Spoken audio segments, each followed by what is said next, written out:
Hello students, RDM intermediate college के online class में आप सभी का एक बार फिर से हार्दिक स्वागत है। जैसा कि आप जानते हैं, अब तक हम लोग वॉइस के बारे में अध्ययन कर रहे थे। वॉइस में मैंने आपको शुरुआती कुछ एग्जाम्पल्स दिया और उन एग्जाम्पल्स के तहत हमने पूरे वॉइस के का अध्ययन भी किया, पूरे वॉइस के बारे में जाना। कुछ लोगों ने कमेंट करके ये भी कहा कि वॉइस की डेफिनेशन के बारे में, डेफिनेशन देने के लिए, और आप अगर ध्यान से देखेंगे तो उसकी शुरुआत में ही मैंने वॉइस के डेफिनेशन को भी दे दिया है। जो वॉइस का डेफिनेशन है वो सीधा सीधा यही है कि क्रिया का वह रूप जिससे वाक्य के कर्ता का कर्ता या कर्म में होना पाया जाता है, उसी को हम वाच्य कहते हैं। क्रिया की ऐसी अवस्था होगी जिस अवस्था के माध्यम से हम वाक्य के सब्जेक्ट को सब्जेक्टिव केस में भी रख सकते हैं और पासिव ऑब्जेक्टिव केस में भी रख सकते हैं। That is called to be voice. तो वॉइस में हमने पूरे उसके हेल्पिंग वर्ब्स को देखा। हेल्पिंग वर्ब के साथ साथ प्रेजेंट इंडेफिनिट के हम कुछ एग्जांपल्स को भी सॉल्व कर रहे थे और हम उसी के आगे कुछ एग्जांपल्स को देखते हैं। बहुत सरल सरल एग्जांपल देखेंगे, क्योंकि एकदम इजीएस्ट वे में आप उसको जानिए। उसके बाद हम आगे चल के आपको हार्ड जो मतलब एग्जांपल्स होंगे उन हार्ड एग्जांपल्स को भी हम सॉल्व करेंगे। जैसे मैंने बताया कि अगर हेल्पिंग वर्ब वाक्य के शुरू में आ जाता है, जैसे कि do you eat food, do you eat food. मैंने इसके पहले ही आपको बताया था कि अगर फाइनाइट वर्ब है तो वही पैसिव में परिवर्तित होगा। अगर जो वर्ब, जो क्रिया, मतलब कि फाइनाइट नहीं बल्कि जो ट्रांजिटिव वर्ब अगर वाक्य में है तो उसी वाक्य को हम पैसिव में परिवर्तित करेंगे। जो इनट्रांजिटिव वर्ब होंगे उनको हम पैसिव में परिवर्तित नहीं करेंगे। तो डू यू ईट फूड, अगर डू वाक्य के शुरू में आया तो इसका मतलब है कि इसके मतलब सहायक क्रिया ही वाक्य के शुरू में पैसिव वॉइस में भी रहेगी। ये हुआ अगर एक्टिव। तो जब हम इसको परिवर्तित करेंगे पैसिव में, तो अगर यहाँ डू है तो इसका मतलब सहायक क्रिया वाक्य के शुरू में है तो पैसिव में भी सहायक क्रिया वाक्य के शुरू में होगी। और टेंस आपको पहचानने की आवश्यकता है। टेंस है present indefinite. Present indefinite passive voice की सहायक क्रिया है। आप सब कोई रट लीजिए, मैंने उसको लिखवाया है। तो पैसिव वॉइस में प्रेजेंट इंडेफिनिट सहायक क्रिया है इज, एम, आर। तो इज, एम, आर रखने से पहले हमको ऑब्जेक्ट देखना पड़ेगा, क्योंकि इसी को अब हमें सब्जेक्ट बनाना है। और ऑब्जेक्ट का जो नंबर होगा उसी नंबर या उसी पर्सन के अकॉर्डिंग हम यहाँ पर लाकर सब हेल्पिंग वर्ब भी प्रयोग करेंगे। जिसे फूड है, फूड अनकाउंटेबल नाउन है। आप जानते हैं अनकाउंटेबल नाउन को एकदम सिंगुलर की तरह ट्रीट किया जाता है, तो उसके साथ सिंगुलर नंबर का वर्ब प्रयोग किया जाता है। और सिंगुलर नंबर का वर्ब होता है प्रेजेंट इंडेफिनिट टेंस में इज, पैसिव वॉइस में इज होता है, इज। अब हम ऑब्जेक्ट रखेंगे फूड। अब ऑब्जेक्ट हुआ, फिर क्रिया की तीसरी अवस्था ईट की तीसरी अवस्था ईटेन। मैंने कहा था बाई आपको प्रयोग करना है। बाई यू का ऑब्जेक्टिव केस भी यू ही होता है। तो is food eaten by you. अगर प्रश्नवाचक शब्द शुरू में आ जाता है, जिसे कि where does Ram read book, where does Ram read book. Where ये प्रश्नवाचक शब्द वाक्य के शुरू में है तो इसको हम शुरू में ही रखेंगे। उसके बाद हम हेल्पिंग वर्ब का प्रयोग करेंगे। जो हेल्पिंग वर्ब होगा अकॉर्डिंग टू सब्जेक्ट होगा। सब्जेक्ट मतलब ये ऑब्जेक्ट अब यहाँ सब्जेक्ट बनाया जाएगा। दो का है, सिंगुलर नंबर है। सिंगुलर नंबर के साथ हम इज का प्रयोग करेंगे। Where is book. रीड की तीसरी अवस्था read, read, read, read spelling वही होता है, उच्चारण बदलता है। Where is book read by Ram, where is book read by Ram. Subject ये ध्यान रखिए कि सब्जेक्ट को जब भी रखना है ऑब्जेक्टिव केस में रखना है और उसके पहले बाई का प्रयोग अनिवार्य रूप से वहां पर लिखना है। जिसे why does Radha not sing a song, why does Radha not sing a song. Question word वहीं पर रख दो। वाई ए सॉन्ग एक वचन है, तो मतलब इज रखा गया। फिर व्हाई इज ए सॉन्ग। अब ये प्रश्नवाचक शब्द हुआ, हेल्पिंग वर्ब हुआ, ये सब्जेक्ट हो गया। सब्जेक्ट के बाद वर्ब की आवश्यकता होती है। अगर नाट है तो सब्जेक्ट के तुरंत बाद नाट का प्रयोग करिए। नाट को ये आप ध्यान रखिए कि नाट जब भी प्रयोग होगा वो सब्जेक्ट के बाद प्रयोग होगा। अगर हेल्पिंग वर्ब सब्जेक्ट से पहले आया है तो सब्जेक्ट से ठीक जुड़ा हुआ होगा। अगर हेल्पिंग वर्ब सब्जेक्ट के बाद है तो हेल्पिंग वर्ब के भी बाद ही नाट का प्रयोग किया जाएगा। तो why is a song not. अब क्रिया की तीसरी अवस्था sung by Radha. Why is a song not sung by Radha. When do I beat him. When do I beat him. When question word सीधा सीधा रखना है when.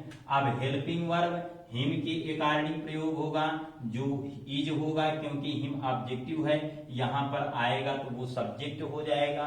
When is he. Beat की तीसरी अवस्था बीटेन बाई का प्रयोग अनिवार्य रूप से करना है। और आई है, आई जब ऑब्जेक्टिव केस में जाएगा तो ये मी हो जाएगा।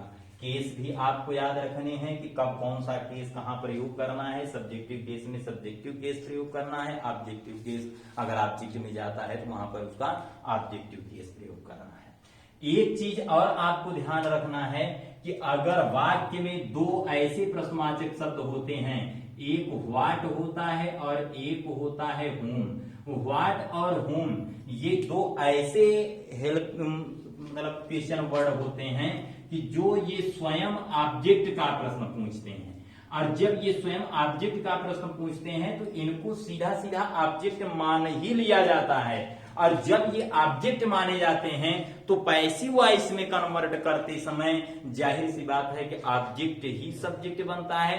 तो इन्हीं को हम सब्जेक्ट के रूप में एज ए सब्जेक्ट हम इनको ट्रीट करते हैं और पैसिव वॉइस में ये सब्जेक्ट का काम करते हैं।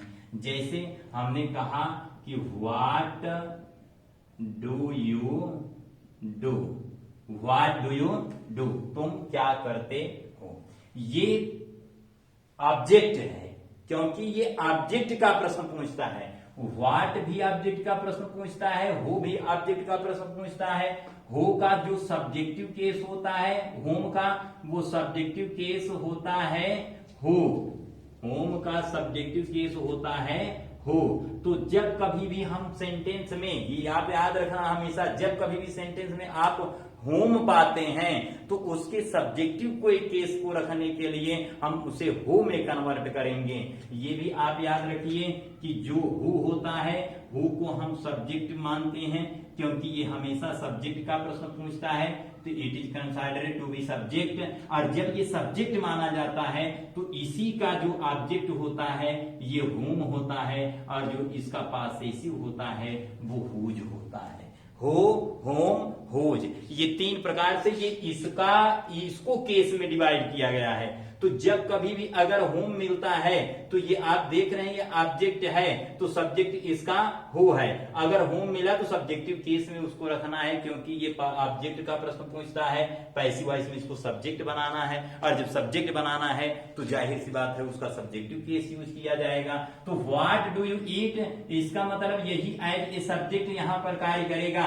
और व्हाट ये जो है ये एक क्वेश्चन वर्ड है, और क्वेश्चन वर्ड जो होते हैं ये सभी क्वेश्चन वर्ड, जितने भी क्वेश्चन वर्ड होते हैं सभी क्वेश्चन वर्ड अनकाउंटेबल नाउन माने जाते हैं।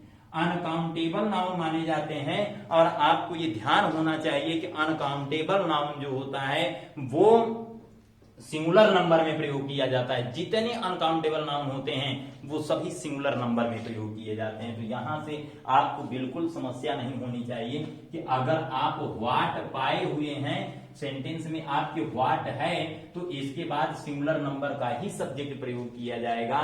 जो सिंगुलर नंबर सब्जेक्ट होता मतलब जो वर्ब होता है वो इज होता है। तो व्हाट इज, अब डू मतलब करना, क्रिया ये है, इसकी तीसरी अवस्था क्योंकि सब्जेक्ट हुआ, हेल्पिंग वर्ब हुआ तो अब वर्ब आएगा। डू मतलब करना, इसकी तीसरी अवस्था done. What is done by, अब यहां पर आ गया you, what is done by you. अब इसी को अगर होम को हम लाकर रखते हैं, जैसे whom do I beat, whom do I beat, मैं किसे पीटता हूं।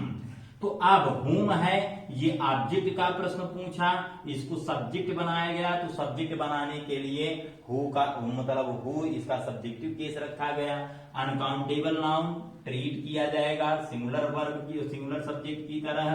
तो हु इज बीट की तीसरी अवस्था बीटेन। अब आया बाई, क्योंकि ये सब्जेक्ट है तो ये ऑब्जेक्ट में आएगा, तो इसका ऑब्जेक्टिव केस, आई का ऑब्जेक्टिव केस हो गया मी। तो आई का ऑब्जेक्टिव केस यहां पर मी प्रयोग कर दिया जाएगा, हु इज बीटेन बाई मी। अब इसके बाद एक बात आती है, हु को लेकर आती है। जब कभी भी सेंटेंस में अगर हु मिले, उसको हमें कन्वर्ट करना है, तो उसको कन्वर्ट करते समय आप जानते हैं हु एक सब्जेक्ट का प्रश्न पूछता है। तो जब सब्जेक्ट का प्रश्न पूछता है, हु एक ऐसी प्रक्रिया होती है हु वाले सेंटेंस की, जिसको हम दो प्रकार से सॉल्व कर सकते हैं। अगर वाक्य में हु मिला, जैसे आया कि who teaches you, who teaches you, मैंने बताया कि हु सिंगुलर मतलब अनकाउंटेबल होता है, सिंगुलर की तरह ट्रीट किया जाता है, इसलिए क्रिया में एस या लगा, क्योंकि हम प्रेजेंट इंडेफिनिट टेंस पढ़ रहे हैं, तो यहां पर ई एस लगा। तो हु टीचेस यू, तुम्हें कौन पढ़ाता है। तो यहां पर हु चूंकि सब्जेक्ट के रूप में है, इसको ऑब्जेक्ट बनाना ही है। अगर इसको ऑब्जेक्ट बनाना है तो पहले ऑब्जेक्ट को सब्जेक्ट बनाना है, हम यू लिखेंगे, उसके बाद हेल्पिंग वर्ब आर प्रयोग किया जाएगा। आई वी यू दे के साथ, हम आई के साथ तो एम प्रयोग किया जाता है, लेकिन यू वी दे के साथ आर प्रयोग किया जाता है, ये आप भली भांति जानते हैं। यू आर, अब क्रिया की तीसरी अवस्था आएगी और जो होगी टाट, यू आर टाट बाई, अब यहां हम रखेंगे यू आर टाट बाई होम, क्योंकि ये सब्जेक्ट के रूप में जब ट्रीट किया गया, तो इसको यहां लाकर सब्जेक्ट के तौर पर यहां वाक्य के अंत में ऑब्जेक्ट बनाकर इसको रख दिया गया। जब कभी भी सेंटेंस में ये भी होता है कि जो हु शब्द होता है, इसको हम सब्जेक्ट के रूप में ट्रीट करने के साथ साथ हम इसको क्वेश्चन वर्ड के रूप में भी ट्रीट कर देते हैं। जब इसको क्वेश्चन वर्ड भी बनाते हैं और सब्जेक्ट भी मानते हैं, तो वहां पर एक वेरिएशन आता है, जहां पर इसको सॉल्व करते समय जैसे हु है तो हु को हम शुरू में ही रख देते हैं और बाई हुम बना देते हैं। जब बाई हुम बनाते हैं तो बाई प्रयोग होने से यह सब्जेक्ट के पहले ही बाई प्रयोग किया जाता है और वाक्य के शुरू में क्वेश्चन वर्ड प्रयोग किया जाता है। तो इसके साथ साथ ये सब्जेक्ट का भी काम कर देता है और ये क्वेश्चन वर्ड का भी काम कर देता है। और जब ये क्वेश्चन वर्ड का काम किया तो बाई पहले लगाकर यहीं पर रखा गया, तो आप ध्यान देंगे कि दोनों कार्य एक साथ कर रहा है, सब्जेक्ट का भी और क्वेश्चन वर्ड का भी। तो बाई होम, लेकिन यहां पर जो हेल्पिंग वर्ब प्रयोग होगी वो अकॉर्डिंग टू ऑब्जेक्ट होगी। जो ऑब्जेक्ट को यहाँ पर जो ऑब्जेक्ट है, इस ऑब्जेक्ट को लाकर यहाँ पर रखेंगे, क्योंकि यही सब्जेक्ट का काम करेगा। जिस प्रकार से यहाँ ये काम कर रहा है, उसी प्रकार से यहाँ ये काम करेगा बाय होम। अब यहाँ हेल्पिंग वर्ब रखा जाएगा आर, अब सब्जेक्ट रखा जाएगा यू, अब ऑब्जेक्ट रखा वर्ब रखा जाएगा टीच की दूसरी अवस्था, जो तो तीसरी अवस्था जो होती है टाट। बाय होम आर यू टाट। तो आप ध्यान दीजिए कि हु को हम एज ए सिर्फ सब्जेक्ट ट्रीट कर सकते हैं और सब्जेक्ट के साथ साथ हम इसको क्वेश्चन वर्ड के रूप में भी हम इसको ट्रीट कर सकते हैं, जो यहां पर लाकर हम इसको प्रयोग कर देंगे। जैसे और आ जाता है, कभी कभी डबल ऑब्जेक्ट वाले सेंटेंस आ जाते हैं जिनमें डबल ऑब्जेक्ट होता है, जैसे he gives me milk, he gives me milk. आप ध्यान दीजिए, यहाँ एक ऑब्जेक्ट है मी और दूसरा ऑब्जेक्ट है मिल्क, दो ऑब्जेक्ट हैं। तो अगर दो ऑब्जेक्ट के साथ अगर सेंटेंस आपको मिलते हैं तो आप दोनों ऑब्जेक्ट्स के माध्यम से बारी बारी उन्हें सब्जेक्ट बनाते हुए आप सेंटेंस को सॉल्व कर सकते हैं। जैसे मी है तो मी को अगर पहला ऑब्जेक्ट अगर मी के अनुसार इसी सब्जेक्ट बनाते हैं तो आई के साथ helping verb I am, helping verb की पूरा चार्ट है, पहले वीडियो में है। आप वॉइस के पहले वीडियो में वॉइस द बिगिनिंग जो मैंने अपलोड किया है उसमें आप देख सकते हैं, उसमें पूरे हेल्पिंग वर्ब्स सारी चीजें आराम से मैंने उसमें सिर्फ समझाया है। आप उसको अधिक से अधिक बार देखिए, जब तक समझ में नहीं आए तब तक देखिए। कोई दिक्कत हो तो आप कमेंट कर सकते हैं और या हमारे पास आप कॉल के माध्यम से भी आप संपर्क कर सकते हैं, जो मेरा नंबर है 7080702006 ये नंबर है। आप इस नंबर पर भी संपर्क कर सकते हैं। अगर अंग्रेजी से रिलेटेड किसी प्रकार की समस्या आपको आती है तो आप इस नंबर पर व्हाट्सएप कर सकते हैं। आप इस पर व्हाट्सएप कर दीजिए। कॉलिंग के लिए हो सकता है कि हम आप कॉल करें तो हम उस समय उपलब्ध ना हो या कहीं बिजी हो, तो उस समय आप अगर व्हाट्सएप कर देंगे तो जब हम फ्री हो जाएंगे तब हम आपको इसका आंसर आपको सेंड कर देंगे। तो आप इस नंबर पर व्हाट्सएप कर सकते हैं अगर किसी प्रकार की समस्या होती है। तो यहां पर ही गिव्स मी मिल्क, अब मी ऑब्जेक्ट है, मिल्क ऑब्जेक्ट है। अगर मी को सब्जेक्ट बनाए तो आई एम, अब क्रिया की तीसरी अवस्था प्रयोग की जाएगी आई एम गिवेन। अब जो मिल्क है ये क्रिया की तुरंत बाद ही रहेगा, आई एम गिवेन मिल्क। अब बाई का प्रयोग करके सब्जेक्ट रखा जाएगा तो क्या होगा, him. I am given milk by. और इसी को अगर हम ये ऑब्जेक्ट मान लेते हैं, मिल्क को ऑब्जेक्ट मानते हैं, मिल्क के अकॉर्डिंग अगर हम सॉल्व करते हैं तो यहां पर मिल्क आया तो आया मिल्क, हेल्पिंग वर्ब इज, क्योंकि मिल्क भी अनकाउंटेबल नाउन है। Uncountable noun is just treated according to singular number, तो मिल्क इज। अब यहां आया गिवेन, ऑब्जेक्ट जहां है वो वहीं रहेगा। दूसरा वाला जो ऑब्जेक्ट होता है वो वर्ब के तुरंत बाद ही रहेगा, चाहे जो स्थिति हो वो वर्ब के बाद ही प्रयोग किया जाता है, तो वो वर्ब के बाद ही प्रयोग किया जाएगा। तो milk is given me by, अब आया ही है तो ही को यहां हम रख देंगे ऐसे him. Milk is given me by him. तो इस प्रकार से जो भी प्रेजेंट इंडेफिनिट के जितने भी एग्जाम्पल्स हों आप प्रेजेंट इंडेफिनिट को समझिए और उसके कर्ता क्रिया कर्म अर्थात सब्जेक्ट वर्ब ऑब्जेक्ट को आप समझते रहिए, और सब्जेक्ट वर्ब ऑब्जेक्ट के साथ साथ आप उन चीजों को भी तैयार करते चलिए, आगे बढ़ते रहिए। किसी प्रकार की दिक्कत हो तो आप 708070 नंबर पर आप हमारे पास भेज सकते हैं या व्हाट्सएप कर सकते हैं। अब हम इसके आगे अगर प्रेजेंट कॉन्टिन्यूअस के कुछ उदाहरण देते हैं तो जैसे Radha is teaching, Radha is teaching English, Radha is teaching English. Subject verb object, ये हुआ सब्जेक्ट, ये वर्ब और ये ऑब्जेक्ट। ये तीन प्रकार के सेंटेंस जो मतलब कि ये तीन भाग में सेंटेंस मिले।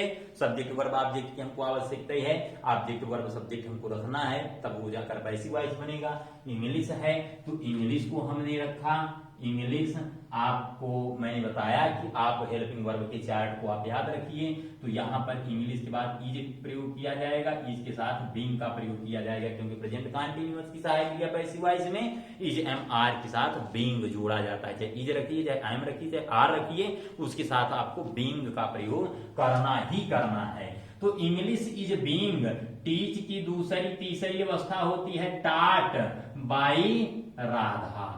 English is being taught by Radha.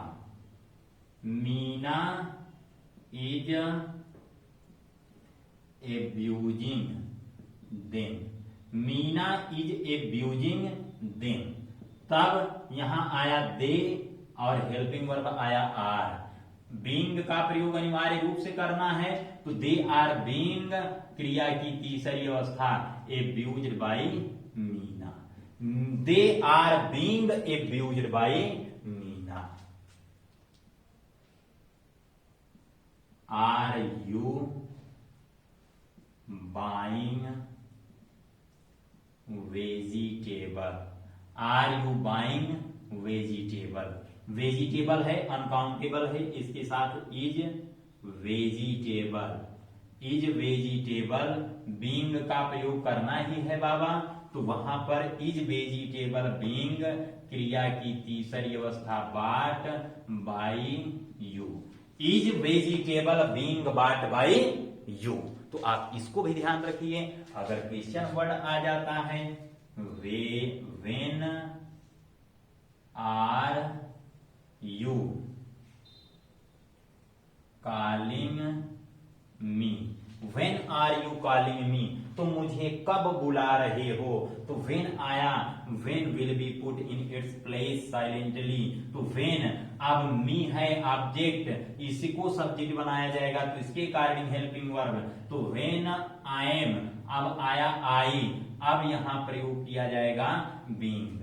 अगर वाक्य में जब कभी भी आपको दो सहायक क्रियाएं मिले, मतलब सहायक क्रियाओं के दो पार्ट मिले, और अगर वो प्रश्नवाचक हो तो आधी सहायक क्रिया सब्जेक्ट के पहले रखी जाती है, और जबकि आधी सहायक क्रिया सब्जेक्ट के बाद रखी जाती है। इसको भी आप ध्यान रखिए।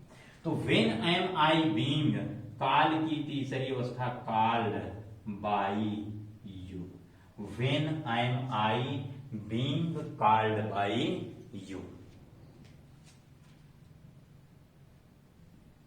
Where are you eating